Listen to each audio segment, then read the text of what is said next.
A seca no Nordeste. Se o Brasil tem tanta água, por que o Nordeste sofre os efeitos da falta de H2O? Mais uma vez, é necessário aplicar soluções simples, e algumas contestadas ambientalmente, como a transposição de águas, a perfuração de poços ou a formação de açudes. Para garantir às populações pobres o acesso à água, Ferreira avalia que a racionalização do uso dos recursos seria o primeiro passo. Como o recurso é limitado e vem sendo desperdiçado, a racionalização poderia trazer benefícios para a população pobre, que em geral fica privada do acesso ou tem acesso a recursos de baixa qualidade, diz.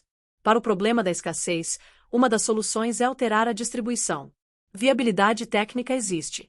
O que se pensa em fazer no Nordeste, transpondo-se as águas do São Francisco para irrigar terras secas, já existe em São Paulo. A capital paulista é abastecida por água de outra bacia. Mas junto à viabilidade técnica é preciso pesar os aspectos ecológico, econômico e político, alerta Teia Magalhães.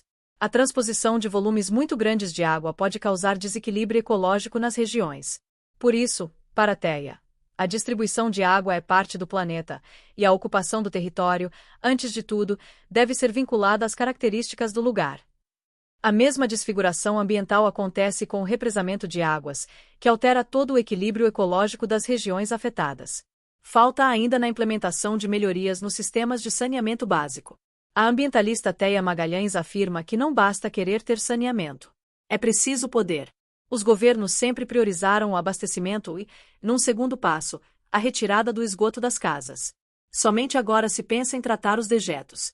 A própria ONU inclui o saneamento em suas preocupações. Relatório conjunto com o Instituto Ambiental de Estocolmo, de 1995, revelava que metade da população não tinha saneamento básico. Por não ser tratado em sua maioria, o esgoto despejado diretamente nos rios é mesmo um dos grandes problemas que afligem o movimento e organizações não governamentais.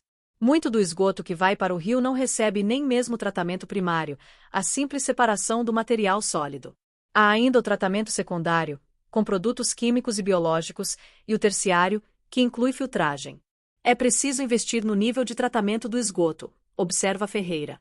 Já as indústrias, para ele, deveriam investir em seus próprios centros de tratamento. Não fazem isso para evitar custos.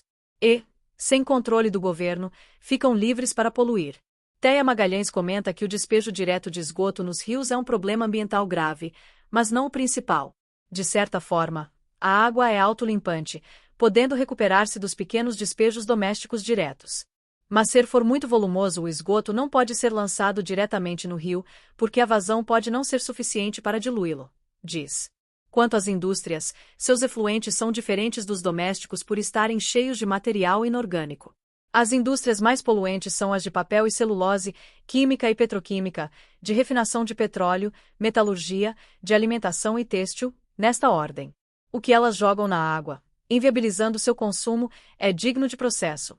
Metais pesados, ácidos e sólidos em suspensão e hidrocarbonos provenientes de pontos de extração, vazamentos de oleodutos e transporte por navios.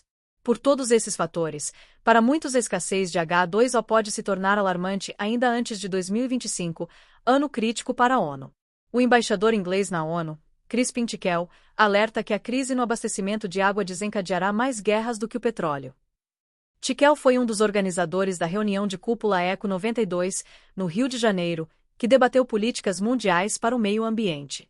Em recente entrevista, o embaixador informou que a demanda mundial por água dobra a cada 21 anos, mas o volume disponível é o mesmo desde o Império Romano. Não há água que resista a um consumo que, segundo outra estimativa, foi multiplicado por 3 nos últimos 40 anos. Ou aumentado 10 vezes desde 1900, enquanto a população mundial foi multiplicada por 4. Quando se pensa que o planeta tem 70% de água, é impossível escapar da ilusão de que o produto é inesgotável. Mas não é bem assim. A ONG norte-americana The National Coalition Against Pesticide Use realizou estudo detectando que 97% da água da Terra ficam em oceanos, portanto não são potáveis. Outros 2% são geleiras eternas. Ou seja, apenas 1% da água do mundo, ou 12.600 km3, está acessível ao homem. Porém, o gasto representa apenas 10% dos recursos disponíveis. Se a escassez não é problema, a poluição e o abastecimento das grandes cidades é. A Organização Mundial da Saúde, OMS, impõe restrições para considerar a água potável. No Brasil, que segue a OMS, os critérios para uma água ser potável são os seguintes: deve ser incolor, inodora, insípida, ter entre 70 mg e 500 de sais minerais por litro, ter pouquíssimo nitrato e nenhum amônio, ter não mais que 12 bacilos coliformes por litro.